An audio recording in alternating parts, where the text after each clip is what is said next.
Hello, everybody. Welcome back. I'm here. It's a good intro. Yes, thank you. So tell me something. How are you doing today? Fantastic? Whoa, I like that. I love your smile. Yeah, you look beautiful when you smile, don't you? Keep smiling. Let's get this going. So it's Tuesday, and you know what we do on Tuesday? We talk about communication skills. Yes. So today we're going to talk about phrases. What are phrases? Phrases are a set of words or a group of words that can be used in a sentence. And why do I need to learn phrases? Phrases can help you to sound more like a native speaker, and it can also help you to, the listeners would also love to talk to you when you use phrases. Yeah, those are two simple reasons. And now let's get this going. I've got a beautiful whiteboard here, and where's my marker? It's here. We'll start with greetings. First one is, hey, what's up? Or how are things? This is more of an informal phrase. You cannot use it as a formal phrase. And what does it mean? Hey, what's up? It's self explanatory. It's like saying hello or saying hi or how are you? People may ask, how are things sometimes? Or someone would say, howdy, or how is life treating you? There are a lot more. It's just they're asking, how are you? Hi, what's up, or how are things? Everything means how are you, or what's going on in your life. So that's pretty much everything with the first one. Hey, what's up? Okay. And the second one is let me give you a hand. That means I'm going to cut my hand and give it to you, right? No, let me give you a hand means let me help you. Let me go ahead and help you with that. You can use phrases, you can use this in a sentence. Okay, I'll give you an example with every single sentence. So first one, it's self-explanatory. It's just a greeting, say hi, hello, that's it. And let me give you a hand means you see somebody is moving a chair or moving a sofa, you go ask them, hey, can I give a hand? Or you can ask them, hey, help me, give me a hand with this. Or you're working on something you find difficult with that, and you ask your friends or your family member, hey, give me a hand with this. That means you're asking for help. That's let me give you a hand. Third one is hit the nail on the head. It means you go ahead and take a nail, keep it straight on your face. Ja. Yeah, no, it's very serious. Don't do that. Okay. So hit the nail on the head means coming to the point straight away or finding the right point. So say you're in a meeting and someone has found the right thing and says, if you do this, the production is going to be improved massively. And other people in the team would say, you've hit the nail on the head. So that means he got the right point. So that's the hit the nail on the head. Piece of cake. Piece of cake means something is very easy. Piece of cake, you can say, driving a car is a piece of cake for me, or making a video is a piece of cake for me. Yeah, but no, this is like 14th take. It's not a piece of cake. So a piece of cake is something that is easy, right? And I'm afraid. I'm afraid in general means I'm afraid or fear. But when you're using it as a phrase, that means a lot of meaning comes under I'm afraid. It may be I'm disappointed, or I am worried, or I'm sad, I'm feared. So a lot of meaning comes under I'm afraid. Let's take some example. I'm afraid that you may flunk in the exam, or I'm afraid this video would take another take. So I'm afraid I would fall down. So I'm afraid has a lot of meaning. I'm afraid that I may not meet you again.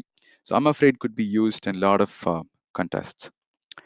I'm afraid is disappointed or fear or sad or worried, a lot more. So that's I'm afraid. Beat around the bush. Beat around the bush means not coming to the point straight away. You take, like if you want to touch this ear, you can do like this, but I would do like this or I would do like this. So I'm afraid means is not coming to the point straight away. Say you're in a manager meeting, say it's an appraisal time, and you talk to your manager. If it's a good appraisal, they would hit the nail on the head. But if it is a little okay appraisal, they would say, Prithvi, you have done a fantastic job. You've been a fantastic team player. You've never took leave for a long time. You've always been in all the team meetings. You've performed very well. But company is not doing very well this year. But still, they've got you 2% hike. So instead of telling me straight away that I've got 2% hike, they would say, they would take a long road and say, this is what you got. So beat around the bush is not coming to the point straight away. I would say it's like an opposite for hit the nail on the head. And so beat around the bush is taking a long road to say what we're trying to say. Break a leg. Break a leg means good luck.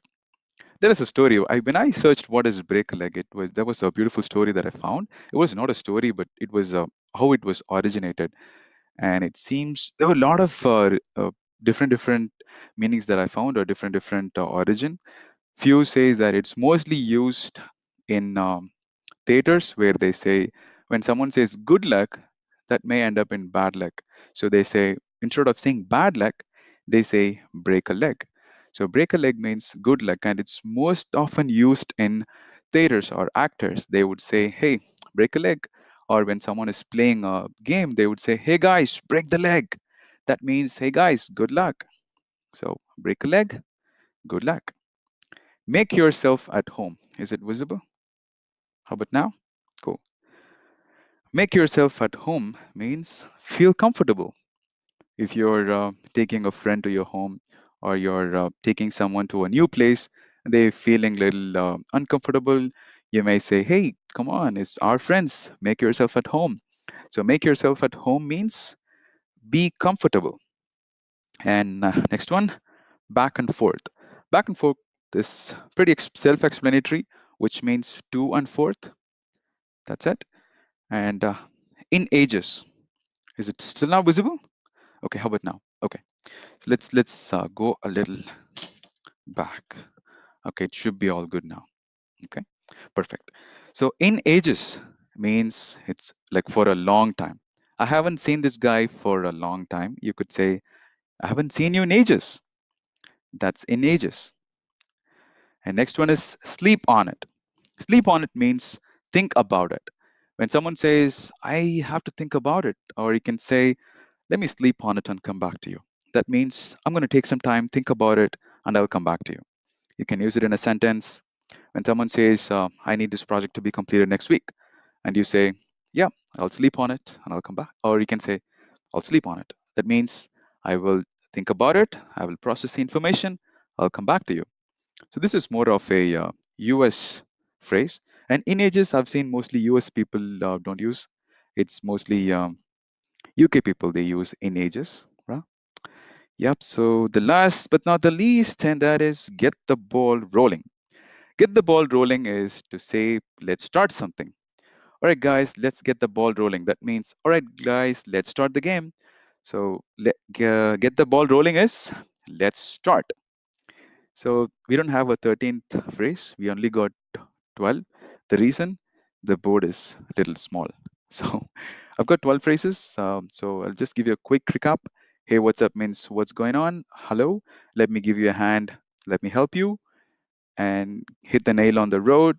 Head, which means let me coming to the point straight away.